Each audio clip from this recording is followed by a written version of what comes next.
Cuando era niño, algo muy siniestro me ocurrió durante una visita a mi abuelo en Siberia. Aún no lo entiendo del todo. Soy de Rusia, así que disculpen mi gramática. Sigo muy confundido y buscando respuestas. He publicado esta historia muchas veces en foros rusos de lo sobrenatural, pero aún no he encontrado ninguna pista. Esto sucedió hace unos 15 años, cuando yo tenía unos 11 años. Mis padres y yo vivíamos en una ciudad grande de los Urales, famosa por su enorme complejo industrial y su aire contaminado, especialmente en verano. Así que cada año, mis padres me enviaban a visitar a mi abuelo en Siberia durante 2 o 3 semanas para que pudiera respirar aire fresco. Aunque significaba estar lejos de mis amigos en los días de verano, siempre esperaba con ansias estos viajes. Mi abuelo era una de las personas más interesantes que he conocido. Era arqueólogo y se especializaba en mitología y rituales eslavos. Viajaba por todo el país y tenía las historias más entretenidas de sus expediciones. Era como un Indiana Jones de la vida real. Hace 20 años, su equipo descubrió una red masiva de pueblos antiguos en Siberia, así que construyeron un campamento de investigación permanente con todas las instalaciones, incluyendo duchas y electricidad. Los miembros del personal joven vivían en tiendas de campaña y edificios temporales, mientras que los académicos, como mi abuelo, tenían cabañas de madera.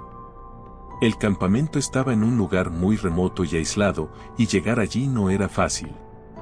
Ese año, mi papá y mi abuelo acordaron que mi papá me llevaría en su auto a un pequeño pueblo siberiano donde mi abuelo me recogería después de 10 horas de conducción. Dormí la mayor parte del tiempo durante el viaje. Nos encontramos con mi abuelo en el lugar acordado y fuimos a un buffet local donde mi papá y mi abuelo intercambiaron las últimas noticias. Luego, mi abuelo dijo, bueno, pionero, es hora de ponernos en camino. Mi papá volvió a su auto para echar una siesta antes de regresar a casa, y nosotros nos dirigimos a un muelle del río donde un colega de mi abuelo nos esperaba en un bote. Déjame presentarte, dijo mi abuelo. Este es mi nieto, Jan. Es un chico muy inteligente. Y este es Stepan Petrovic, se especializa en entierros rituales.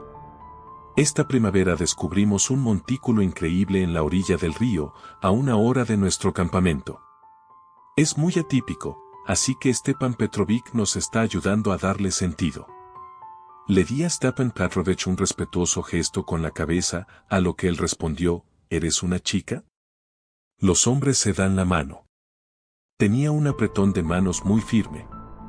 Al principio, Stepan Petrovich me pareció un poco tosco y me daba algo de miedo, pero pronto me di cuenta de que era un tipo divertido, solo un poco rudo. Después de 2 horas de navegación, finalmente llegamos. Ante mis ojos se abrió un paisaje espectacular, un enorme montículo justo en la orilla del río. Se veía monumental y temible a la luz del atardecer.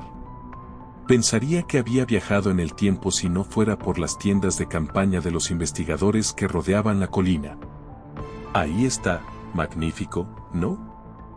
Dijo mi abuelo. Un miembro del personal nos ayudó a estacionar el bote, me saludó y luego se dirigió a mi abuelo, Valentín Bogdanovich, necesitamos que eche un vistazo a algo antes de que termine el turno. Seguro, un momento, respondió Stepan Petrovich. ¿Podrías mostrarle el lugar a nuestro joven amigo? Volveré enseguida y todos iremos a nuestro campamento. Así que fuimos a dar una vuelta con Stepan Petrovich. Tu abuelo es un gran investigador, así que supongo que sabes algunas nociones básicas sobre la cultura de los antiguos eslavos. Este entierro que tenemos aquí es muy grande. Por lo general, los entierros colectivos se asocian con enfrentamientos militares y contienen restos de guerreros caídos. Bueno, aquí no es el caso. Parece que una aldea entera de ciervos pacíficos fue saqueada por un incendio forestal, pero también consideramos la posibilidad de una ofrenda masiva. Los cadáveres están quemados, pero no cremados, lo cual no es típico. Lo que es aún más inusual es que en lugar de armas rituales regulares, tienen hoces de hierro, una por cuerpo. Algún culto militante podría haber asaltado la aldea y hecho un sacrificio masivo. Puso una cara espeluznante. Generalmente, las historias de miedo no me impresionaban mucho, pero el ambiente de una noche de verano siberiana hizo su trabajo. Me sentí incómodo. Pronto volvió mi abuelo y nos dirigimos al campamento. El campamento estaba en el borde de un bosque, a aproximadamente 1 hora del río, separado por un enorme campo de centeno silvestre. Abuelo, dije, si esta aldea fue saqueada por un culto militante, ¿es teóricamente posible que sus sucesores se estén escondiendo allí en el bosque? Mi abuelo le lanzó una mirada de reprobación a Stepan Petrovich. Viejo bandido, ¿cómo te atreves a asustar a un niño? Stepan Petrovich respondió con una mirada culpable. Lo siento, profesor. Simplemente no estoy acostumbrado a estar cerca de los niños. Tendré cuidado con lo que digo. Llegamos al campamento después de 10 horas de descanso en el auto de mi padre. No me sentía nada soñoliento, así que mi abuelo decidió organizar una pequeña fiesta para celebrar mi llegada. Mi abuelo, Stepan Petrovich y algunos miembros del personal nos reunimos alrededor de la fogata. Me sentí mucho más relajado en un grupo grande, así que sugerí un concurso para la historia más aterradora. Bueno, somos científicos que estudiamos la mitología, así que no sería fácil vencernos, se rió mi abuelo.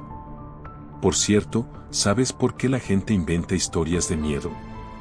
Verás, somos mucho más inteligentes que los animales, lo que nos hace tanto poderosos como vulnerables. Nuestra percepción de la realidad es tan aguda que sería insoportable lidiar con todas las cosas malas que pueden suceder si no fuera por nuestra capacidad de inventar explicaciones. Por ejemplo, nuestros antepasados realmente disfrutaban de las saunas, pero incluso algo tan divertido y relajante como bañarse puede ser peligroso. Una persona podría recalentarse y tener un ataque cardíaco o algo así. Los antiguos eslavos tenían un conjunto estricto de reglas cuando se trataba de bañarse. En primer lugar, nunca debes ir a la sauna solo. En segundo lugar, no debes quedarte dormido en la sauna. Y lo más importante, nunca te bañes después del atardecer. Todas estas reglas tienen sentido si las piensas racionalmente, porque violarlas podría resultar en un accidente fatal. Pero nuestros antepasados inventaron otra explicación. Creían que había un demonio que venía a aquellos que rompían las reglas. El demonio los besaba y exhalaba aire caliente en sus pulmones, matándolos. Este es el poder del inconsciente colectivo. Estas reglas realmente tienen sentido si lo piensas, le respondí. Y puedo entender de dónde viene esta leyenda. Pero, ¿por qué el demonio solo viene después de la medianoche? ¿Por qué todas las cosas malas en las historias de miedo siempre suceden después de la medianoche? Bueno, las noches son peligrosas porque nuestra percepción no es tan buena. Incluso las cosas ordinarias pueden parecer aterradoras en la oscuridad. Pero nuestros antepasados creían que la medianoche no era el único momento peligroso del día. Había 4 momentos fronterizos cuando la línea entre el mundo y el mundo espiritual se difumina: medianoche, amanecer, atardecer y mediodía. ¿Alguna vez te he hablado de la Dama del Mediodía? La Dama del Mediodía es la manifestación espiritual de un día caluroso, cuando es demasiado peligroso trabajar en los campos por el riesgo de insolación. Durante ese momento del día, los siervos detenían cualquier labor en el campo y regresaban a casa para esperar a que pasara el mediodía. Si te quedas en el campo, o peor aún, si te quedas dormido allí, la Dama del Mediodía te mataría. Los siguientes días en el campamento fueron simplemente entretenidos. No me sentí preocupado a pesar de que estábamos varados en un bosque siberiano cerca de un antiguo cementerio. Estar rodeado de adultos que pensaban racionalmente y se enfocaban en su trabajo tuvo un efecto relajante en mí. La mayor parte del tiempo estuvimos en el campamento. Mi abuelo trabajaba 5 o 6 horas todos los días y yo pasaba ese tiempo explorando su increíble biblioteca. Luego cenábamos con otros investigadores y dábamos un pequeño paseo alrededor del campamento. Cada 2 días íbamos a las excavaciones. Mi abuelo supervisaba los trabajos, mientras que algunos de los miembros del personal joven me entretenían con sus recientes descubrimientos, bajo la estricta condición de que no podía tocar nada. Había herramientas antiguas, artículos domésticos y hasta algunos restos de ropa tradicional. Por las noches, nos sentábamos alrededor de la fogata y contábamos historias. Me estaba divirtiendo mucho. Algo extraño sucedió el quinto o sexto día. Yo, mi abuelo y la mayor parte de la tripulación fuimos al montículo ese día, y 2 personas se quedaron para cuidar el campamento. Cuando volvimos, nos contaron sobre un incidente. Estaban del lado del campamento más cercano al bosque cuando escucharon el sonido del vidrio rompiéndose. Corrieron al otro lado para ver qué había pasado y pronto se dieron cuenta de que algunas casas tenían ventanas rotas, todas del lado que daba al campo. Esto me asustó mucho. Realmente creía que los muertos se habían perturbado por las excavaciones y nos estaban avisando. Mi abuelo me tranquilizó, diciéndome que el vidrio probablemente se había roto por el calor. Por si acaso se trataba de algunos vándalos o animales salvajes, Stepan Petrović sugirió tener más gente cuidando el campamento. Esto nunca volvió a suceder, y casi lo olvidé. El incidente real ocurrió unos días antes de que me fuera. Era un día brillante, extremadamente caluroso y sin viento. El abuelo terminó su trabajo en las excavaciones temprano y nos apresuramos al campamento para llegar a tiempo para el almuerzo. Les dije a otros miembros del personal que nos veríamos allí, tomé mi mochila y nos dirigimos al campamento. 5 minutos después, escuchamos a uno de los miembros del personal llamando a mi abuelo a gritos. Dijo que probablemente era algo importante y que fuera al campamento, que ellos lo alcanzarían. Mi abuelo volvió a las excavaciones. Eran unos 20 minutos después, justo cuando yo estaba en medio del campo, cuando sentí algo extraño. Era como un viento, pero no del todo. Es difícil de explicar, pero se sintió como un campo de electricidad estática en movimiento. Las malas hierbas en el campo no se movían y reinaba el silencio, pero sentí una onda invisible que se movía y me tocaba. Luego, tuve una sensación que nunca olvidaré. De la nada, de repente me di cuenta de que me estaba muriendo. No podía respirar. El tiempo se detuvo. Intenté calmarme y me dije a mí mismo que probablemente esto solo era un ataque de pánico por estar solo en este entorno ominoso, pero no ayudó en absoluto. Sabía que era una mentira. Me estoy muriendo así, sin más, sin motivo aparente, y nadie me encontrará en estas altas hierbas. Y entonces la vi. Primero, vi una esfera luminosa de luz que se movía hacia mí desde el otro lado del campo a gran velocidad. Por alguna razón, entendí de inmediato que en el momento en que me alcanzara, moriría. Intenté respirar, intenté moverme, pero estaba paralizado. Cuando la esfera se acercó más, empecé a ver una silueta. Parecía una persona, pero no caminaba, ni siquiera volaba. Más bien, se teletransportaba a través del espacio. Se movía de una manera muy extraña, como un rayo. Sé que esto suena raro, pero estoy tratando de describirlo con precisión. A unos 5 metros de mí, se detuvo. Parecía una mujer joven, rubia y muy pálida. Estaba desnuda y sostenía una hoz en la mano. Era tan hermosa que era doloroso mirarla. Incluso pensé, ahora estoy listo para morir. Nunca volveré a ver algo tan hermoso. No parecía enojada ni hostil, más bien curiosa. Pero había algo extraño en ella. En un momento me di cuenta, no tenía pupilas. Sus ojos eran completamente blancos. Era una sensación extraña. Tenía miedo, no quería morir. Era una criatura obviamente malvada, pero la simple idea de que se fuera me sumió en la desesperación. Lo último que recuerdo es que escuché un ruido normal, terrenal, quizás del movimiento de las hierbas. Giró la cabeza en dirección al ruido y comenzó a moverse hacia allá. Me desmayé. Desperté con un dolor de cabeza muy severo y mi cuerpo se sentía como un juguete de peluche. Al principio no entendía dónde estaba. Seguía en el campo, pero ahora el sol se estaba poniendo. Me sentí perdido, como si despertara del sueño más maravilloso y, al mismo tiempo, sentí alivio por haber escapado de una muerte segura. No sabía qué hacer, pero quería sacudirme esa sensación y estar cerca de la gente. Así que me obligué a levantarme. Vi una silueta oscura a lo lejos y pensé que probablemente era mi abuelo buscándome. Estaba demasiado exhausto para temer nada más, así que me dirigí en esa dirección. Era mi abuelo. Lo llamé, pero no respondió ni se movió. Estaba haciendo algo extraño. Parecía que estaba bailando, o más bien, teniendo un ataque. Todo su cuerpo temblaba y seguía murmurando algo ininteligible. Mientras me acercaba, comencé a distinguir algo sobre su cabeza. Era como una nube giratoria de oscuridad concentrada, una especie de niebla negra flotando a 2 metros sobre la cabeza de mi abuelo. Luego, escuché ruidos de la multitud que se acercaba y vi unas luces de linterna a lo lejos. La nube se derritió y desapareció, y mi abuelo cayó al suelo. Era un grupo del campamento.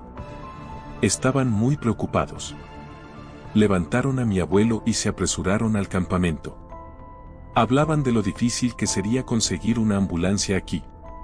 Una enfermera de nuestro campamento examinó a mi abuelo y, por alguna razón, no les conté nada sobre lo que había visto. Puede sonar extraño, pero no quería que nadie supiera sobre la señora del campo. Mi abuelo recobró la conciencia un par de horas después. Se veía muy confundido. No reconocía a la gente y no podía explicar qué había sucedido. Se recuperó por completo a la mañana siguiente, pero cambió.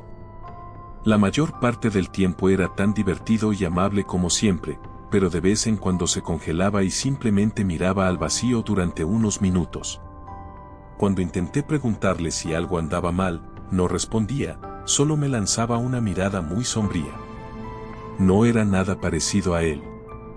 Honestamente, parecía como si pudiera matarme. Fue terrible. Y luego simplemente volvía a la normalidad, hacía bromas y contaba historias divertidas. Una vez le pregunté con cuidado si recordaba lo que sucedió en el campo. Se molestó mucho y dijo que ahora soy un adulto y no debería temer alguna tontería sobrenatural. Nunca volví a preguntarle al respecto. En 2 días me fui. El abuelo me dio un abrazo, me deseó suerte en la escuela y dijo que me vería en las vacaciones de invierno. Me alegra verte, pionero, dijo. No vino para las vacaciones de invierno. Como me dijo mi padre, no tiene ganas de estar cerca de la gente ahora mismo. Estoy recordando las palabras de mi abuelo ahora. Nuestra percepción de la realidad es tan aguda que sería insoportable lidiar con todas las cosas malas que pueden suceder si no fuera por nuestra capacidad de inventar explicaciones. Me pregunto si como niño inventé esta historia para ayudarme a lidiar con el repentino cambio y la rápida muerte de mi abuelo. O tal vez es lo contrario y estoy tratando de fingir que murió por causas naturales y que nunca vi lo que vi. Yo también cambié, no tanto como mi abuelo, pero algo anda mal conmigo.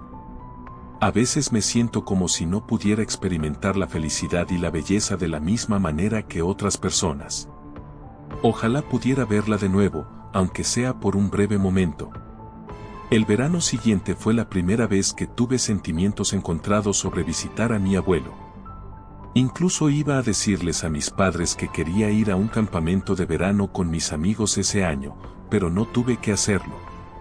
En junio, mi abuelo murió. Decidió echar una siesta a mediodía y sufrió un ataque cardíaco. Cuando tenía 16 años, mi padre me dijo que de hecho hubo una investigación criminal sobre su muerte por circunstancias sospechosas. Algunas ventanas de su casa estaban rotas, como si alguien hubiera entrado por la fuerza. La noticia me dejó atónito. La idea de que algo más siniestro había ocurrido esa fatídica tarde se asentó en mi mente, y los recuerdos de mi experiencia en el campo volvieron a inundarme. Durante los días siguientes, me encontré reflexionando más sobre lo que había visto y sentido aquel verano. Recordaba claramente la figura de la mujer pálida y su extraña aura, y no podía evitar pensar que de alguna manera estaba conectada con la muerte de mi abuelo. Comencé a investigar más sobre las leyendas locales y las historias de espíritus en Siberia, tratando de encontrar alguna pista que pudiera arrojar luz sobre mi experiencia. Un día, decidí visitar la casa de mi abuelo por última vez. La casa estaba vacía, pero aún quedaban rastros de su presencia, libros antiguos de mitología, herramientas de excavación y fotografías de sus expediciones. Sentí una mezcla de nostalgia y tristeza mientras recorría las habitaciones. Al llegar a su estudio, encontré un diario que no había visto antes. Lo abrí con cuidado y comencé a leer. A medida que avanzaba en las páginas, descubrí que mi abuelo también había tenido experiencias extrañas en el campo de excavación. Describía visiones de figuras etéreas y sensaciones de ser observado, similares a las que yo había experimentado. Una entrada en particular llamó mi atención. Mi abuelo había escrito sobre un encuentro con una figura pálida en el campo, muy parecida a la mujer que yo había visto. Describía su belleza inquietante y la sensación de peligro que emanaba de ella. Lo más desconcertante era que él también mencionaba haber sentido una extraña energía estática en el aire antes de verla. El diario de mi abuelo confirmó mis sospechas de que algo sobrenatural estaba en juego. Me sentí aliviado al saber que no había sido solo mi imaginación, pero también me llenó de un miedo profundo. ¿Qué era esa figura? ¿Por qué había aparecido tanto ante mi abuelo como ante mí? Decidí compartir mis hallazgos con un investigador de lo paranormal conocido en la región. Lo contacté y le conté toda mi historia, desde mis primeras experiencias en el campo hasta la muerte de mi abuelo. El investigador estaba intrigado y aceptó ayudarme a desentrañar el misterio. Juntos, regresamos al campamento de excavación donde todo había comenzado. Con equipo especializado, comenzamos a explorar la zona en busca de cualquier pista adicional. Mientras examinábamos el área, sentí de nuevo aquella extraña sensación en el aire, como si estuviéramos siendo observados. De repente, el investigador señaló algo en la distancia. Allí, en el borde del campo, estaba la misma figura pálida que había visto años atrás. Parecía flotar sobre el suelo, observándonos con esos ojos blancos y vacíos. Sentí el mismo miedo paralizante que había sentido cuando era niño. El investigador y yo nos acercamos con cautela. La figura no se movió, pero una energía palpable llenaba el aire. El investigador comenzó a recitar palabras en un idioma antiguo, tratando de comunicarse con la entidad. Para mi sorpresa, la figura reaccionó, inclinando la cabeza como si entendiera. Después de lo que pareció una eternidad, la figura desapareció en el aire, dejando tras de sí un silencio inquietante. El investigador me explicó que había intentado liberar el espíritu atrapado en esa forma, una entidad que, según las leyendas, había sido sacrificada injustamente en ese lugar hace siglos y ahora vagaba buscando justicia. Esa noche, al regresar a casa, me sentí más tranquilo. Sabía que había sido parte de algo más grande y antiguo, algo que había afectado tanto a mi abuelo como a mí. Aunque aún tenía muchas preguntas sin respuesta, sentí que había encontrado un cierre. El verano siguiente, volví a visitar el sitio de excavación.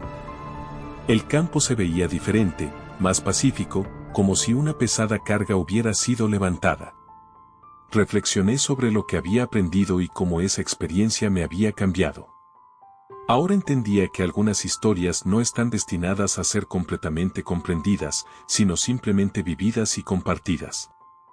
Desde entonces, he dedicado mi tiempo a estudiar y documentar fenómenos sobrenaturales, siguiendo los pasos de mi abuelo. Y aunque nunca olvidaré la figura pálida ni las experiencias que tuve en Siberia, he encontrado un propósito en buscar la verdad detrás de lo desconocido.